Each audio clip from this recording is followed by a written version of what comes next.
नमस्कार दोस्तों, स्वागत है आपका टैलेंट इंडिया फर्स्ट में। मैं महेंद्र सिंह लाया हूं आज आपके लिए भारत के 5वें प्रधानमंत्री, जी हां, चौधरी चरण सिंह का जीवन परिचय। आज का दिन है कुछ खास, क्योंकि आज के इतिहास में 23 दिसंबर है और चौधरी चरण सिंह ने जीवन अपना संपूर्ण भारतीयता और ग्रामीण परिवेश की मर्यादाओं में जिया।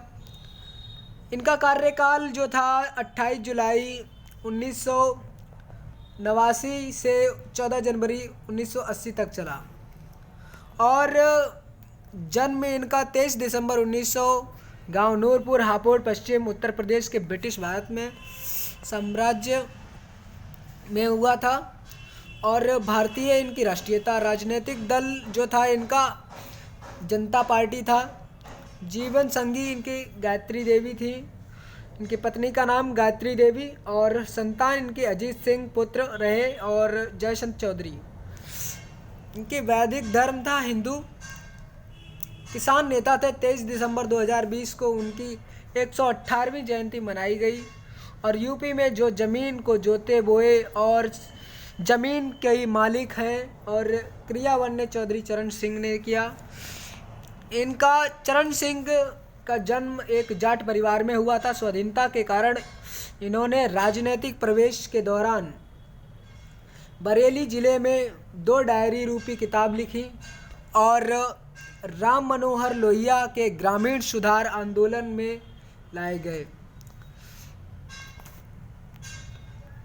इसी के साथ बाबूगढ़ छावनी के निकट नूरपुर गांव में तहसील हापुड़, गाजियाबाद, कमिश्री और मेरठ के काली मिट्टी के अनावरण से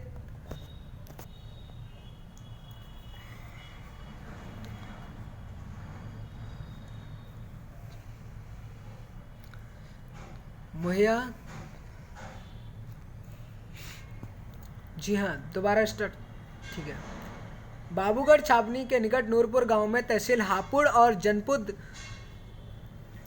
गाजियाबाद, कश्मीरी, मेरठ में काली मिट्टी के अनगढ़ और फूस छप्पर वाले मुहैया में दिसंबर 1902 में जन्मा हुआ चौधरी चरण सिंह चौधरी मीर सिंह के नैतिक मूल्यों पर विरासत चौधरी चरण सिंह को सौंपा और चरण सिंह के 6 वर्ष के बाद चौधरी मीर सिंह परिवार के नूरपुर जानी खुर्दे के पास भूगढ़ आकर बस गए और यहीं परिवेश चौधरी चरण सिंह के नन्हे हृदय के गांव गरीब किसान और शोषण के खिलाफ संघर्ष बीजारोपण हुआ। आगरा विश्वविद्यालय में कानून की शिक्षा लेकर के 1928 में चौधरी चरण सिंह ने ईमानदारी, साफ गोई और कर्तव्य निष्ठा का गाजियाबाद में वकालत प्रारंभ की। वकालत जैसे व्यावसायिक पेशे में भी चौधरी चरण सिंह उन्हीं मुकदमों को स्वीकार करते थे जिनमें मुकम्मलित एवं पक्ष न्याय होता था। कांग्रेस के लाहौर अधिवेशन 1929 में पूर्ण स्वराज उद्देश्य और प्रभावित होकर के युवा चरण सिंह ने गाजियाबाद में कांग्रेस कमेटी का गठन किया। 1930 में महात्मा गांधी के सविनय अवज्ञा आंदोलन के तहत नमक कानून तोड़ो का आह्वान किया और गांधी जी ने डांडी मार्च किया।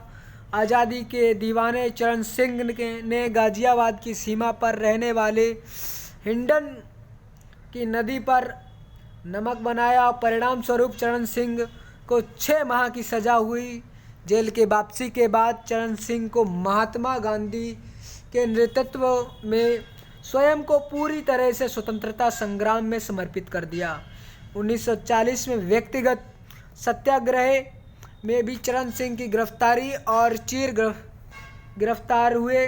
अक्टूबर 1941 में मुक्त किए गए। सारे देश में इस समय असंतोष व्याप्त था। महात्मा गांधी ना करो या मरो का आह्वान किया।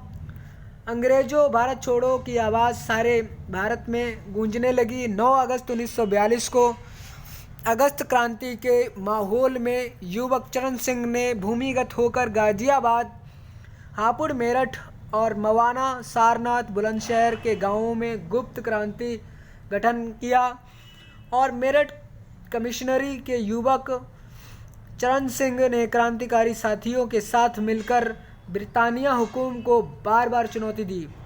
मेरठ प्रशासन ने चरण सिंह को देखते ही गोली मारने का आदेश दे रखा था। एक तरफ पुलिस के चरण सिंह की टोह लेती थी और वहीं दूसरी तरफ युवक चरण सिंह जनता के बीच सभाएं करके निकल जाता था। आखिरकार पुलिस ने एक दिन चरण सिंह को गिरफ्तार कर ही लिया।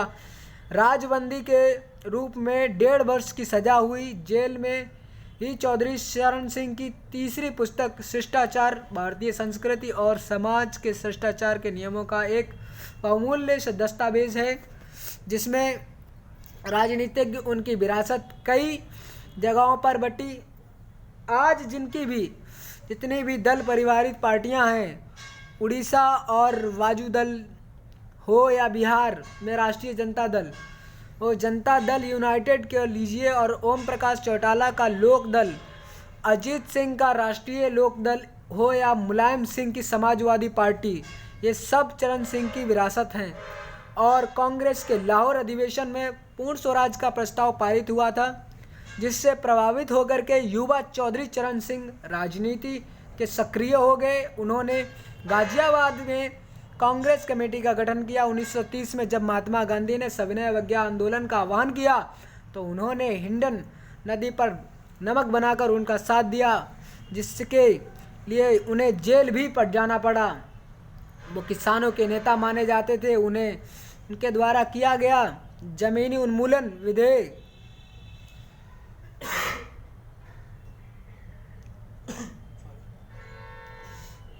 sorry to waste time. Okay, let's start it. तो 1952 में यूपी के बदौलत जमींदारी एवं उन्मूलन गरीबों को अधिकार मिला। उन्होंने लेखपाल के पद का सृजन किया और किसानों के हित में उन्होंने 1954 में उत्तर प्रदेश की भूमि संरक्षण कानून पारित किया। 3 अप्रैल 1967 को उत्तर प्रदेश के मुख्यमंत्री बने और 17 अप्रैल 1968 को उन्होंने मुख्यमंत्री पद को इस्तीफा दे दिया। मध्यावधि चुनाव में उन्होंने अच्छी सफलता मिली और